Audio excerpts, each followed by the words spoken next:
So what we're going to do, Denise, do you want to come up? And John, and also Daniel. Where's Daniel? Down the back there. Yep.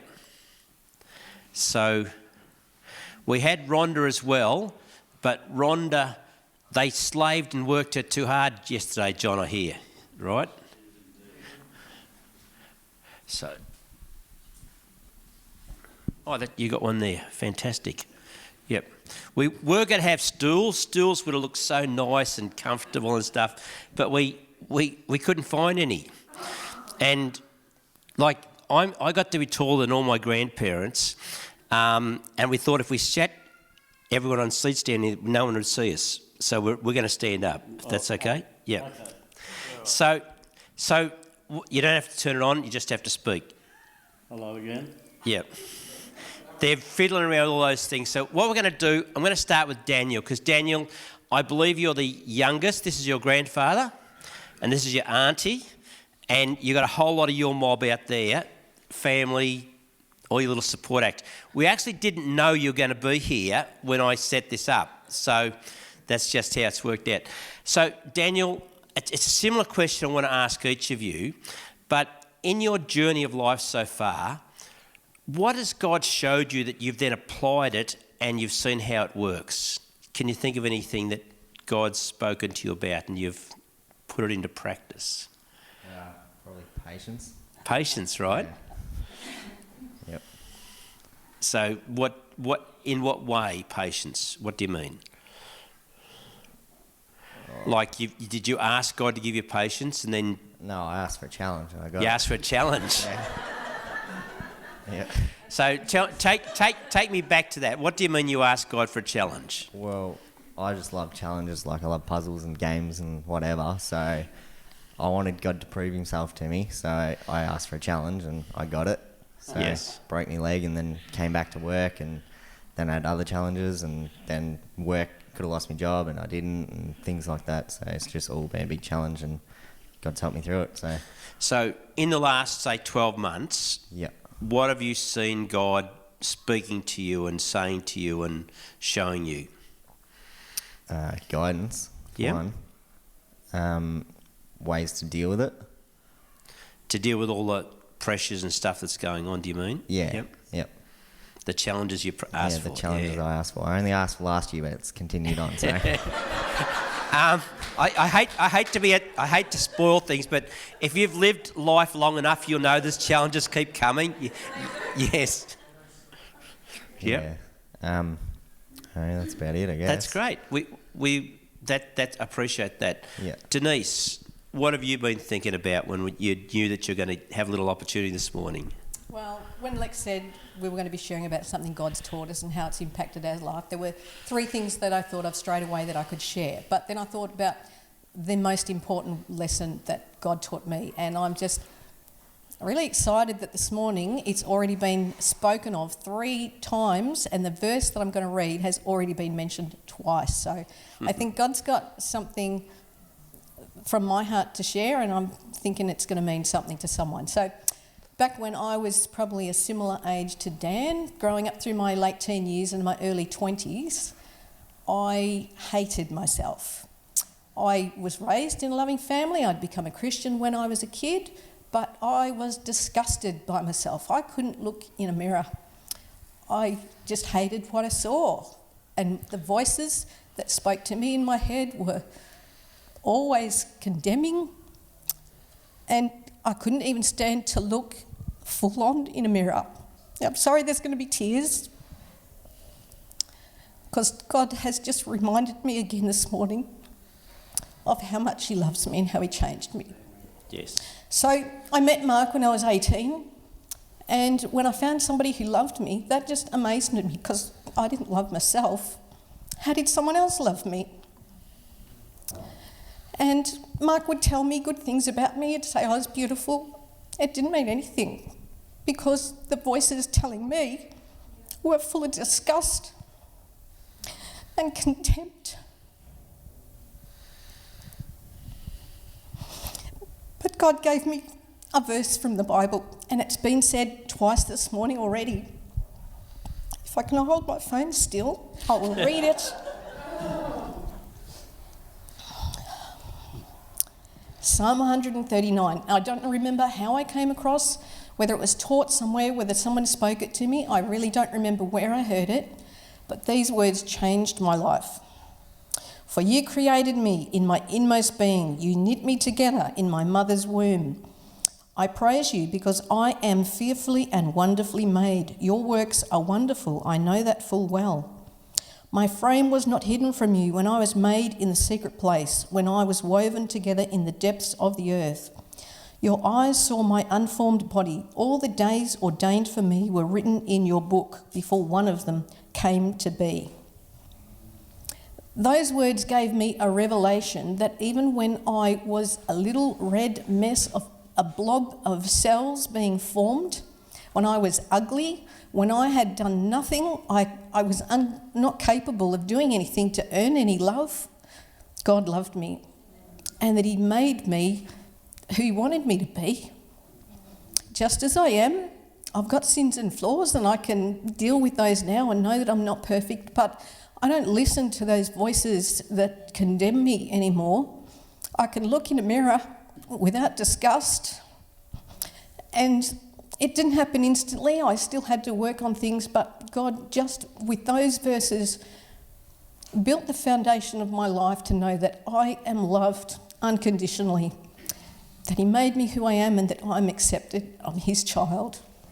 And just those words that Kath's spoken and what Sharon spoke today, they just really resonated with me. And thinking of the things that I was going to speak today, it just reinforced to me again how much God loves each one of us. He's made us, we're his handcraft.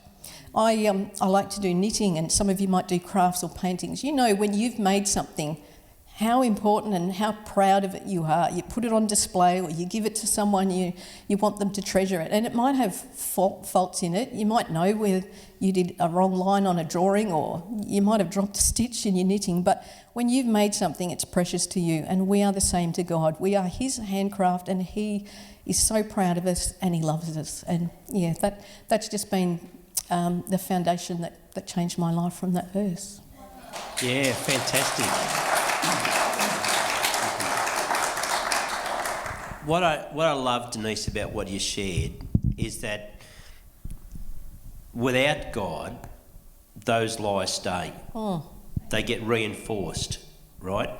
And to have that as a progressive revelation to change your life. See, that's what we come together. We have a God that changes lives. We don't come to just agree on a set of things that we believe. We actually find that he changes us. I had no idea you're going to share that, but I just want to honour you for just revealing the honesty of your heart and sharing that with us. Yeah, so thank you for that. And John, anything that in your few short years can you pick one thing that God's really impressed upon you that's changed your life?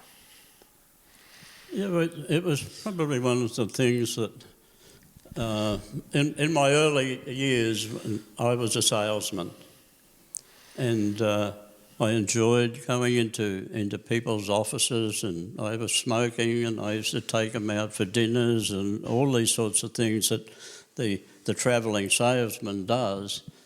And I found that and particularly with my lovely wife, that she was with the children most of the time. I would come home at all sorts of nights, time and the night, and go out early in this morning and drive right through Melbourne and come back again, and one thing and another.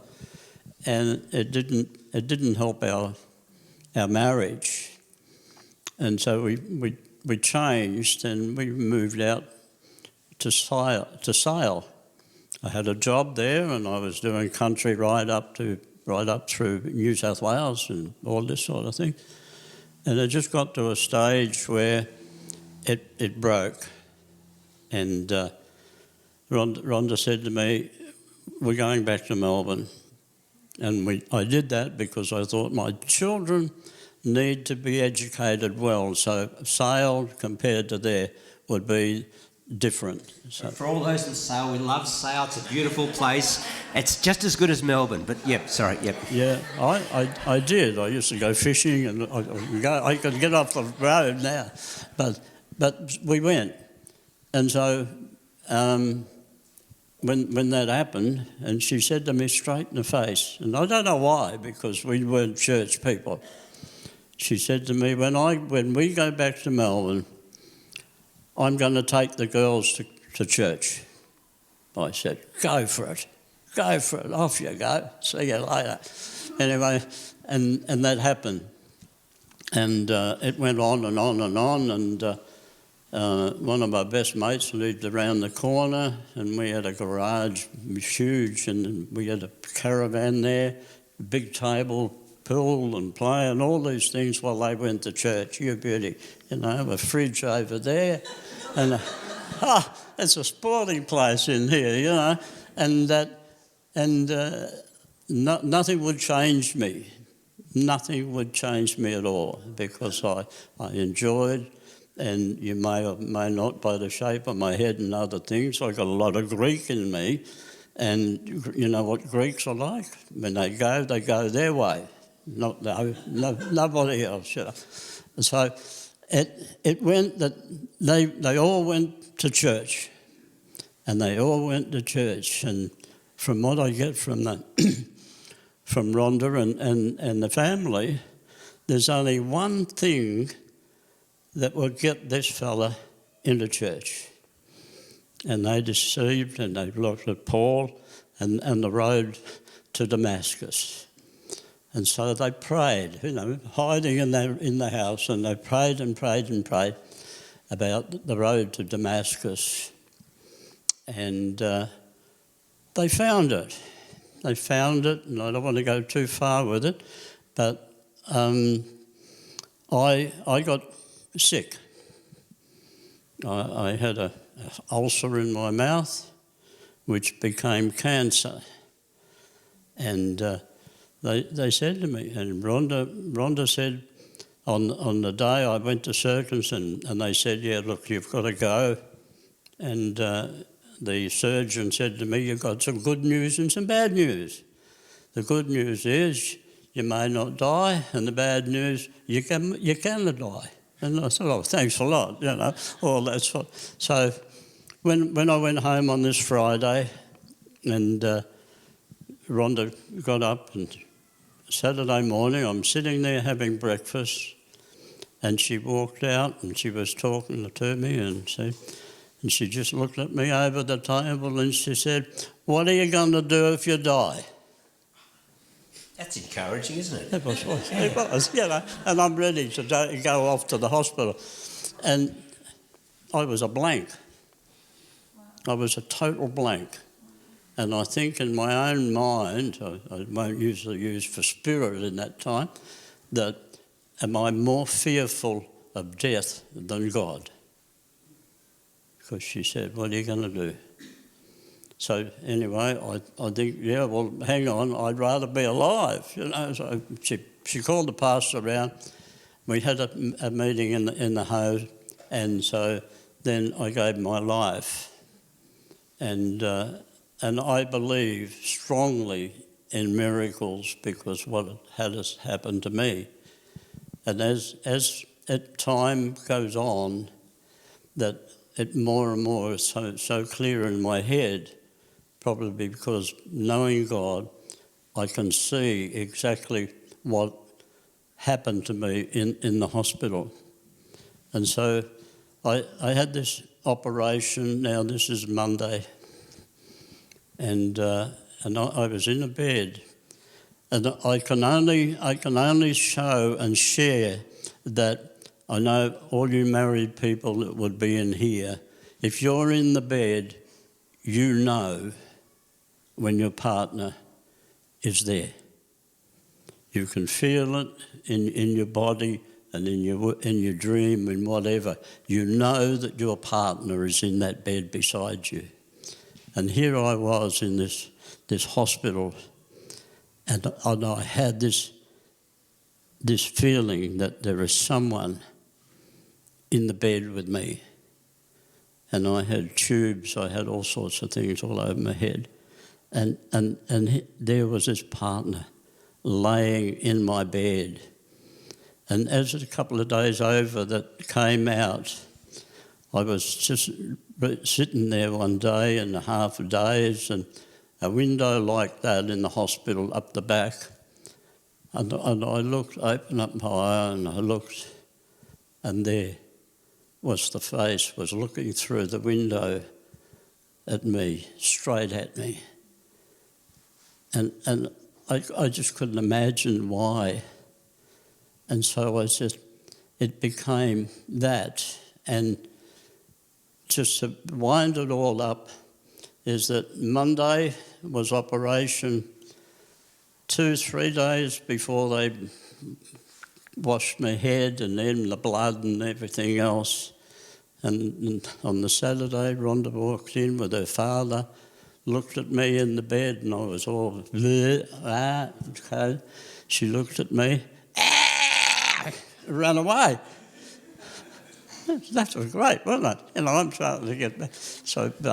So anyway, finally, in a few days, her father talked to her and brought her back. By then, they'd shaved me, they'd washed me, they'd sat there, and she walked around the table then, and I said, "Hello, darling," and she nearly ran off again because she didn't know that what my mouth was, because I couldn't open my mouth at the time. And so everything there changed for me. And in 10 days, I was from the operating table in home, and only in a month I went back to work. And when I got there to my sales manager, they still had my company car. I walked in with my sachet and I said, "Hey, mate, Jude, what are you doing there?" I said, "Come back to work." "Yeah, we never expect to see you. You were never going to be gay."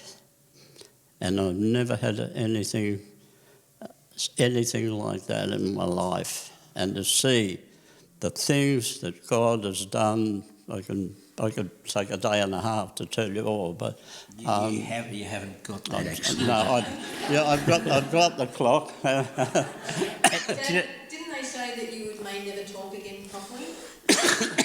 Because part of his tongue was sewn down to make the base of his mouth. They said you may never talk properly.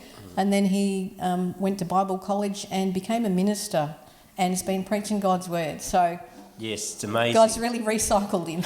What I love, John, is to go from this hardened Greek man that sends you're happy if everyone else goes off to church but you're not having a bar of it, to actually leading churches and pastoring people. Really quite amazing. And I think, not everyone is born with a spiritual heritage that's wonderful, right? And so you and Rhonda started something that then got passed on to your kids, and Daniel's family's here.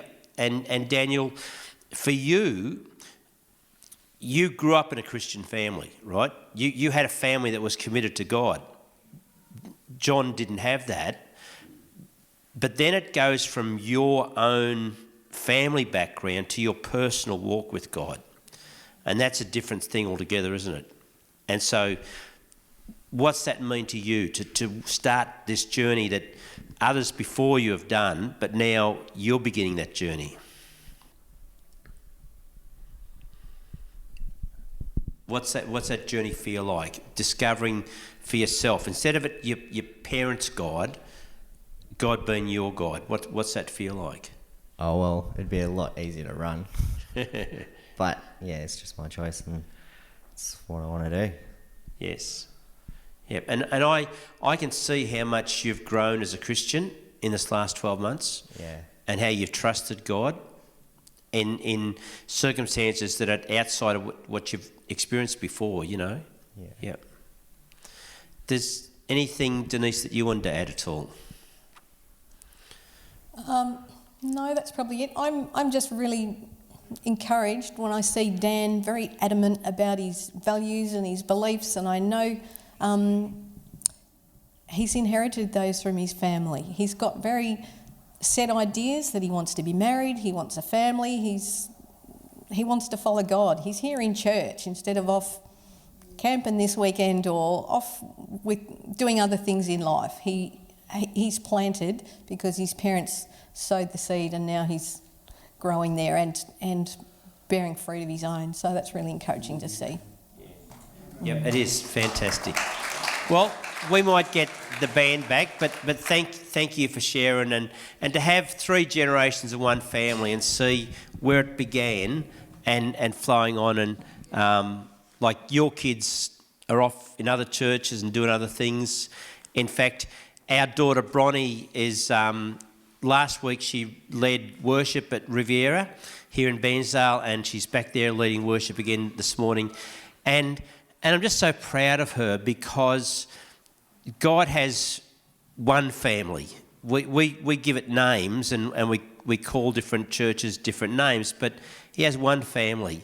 And when you sow your kids, when you sow other people into other churches, I think the body of Christ really is in a healthy place. So thanks, Kath.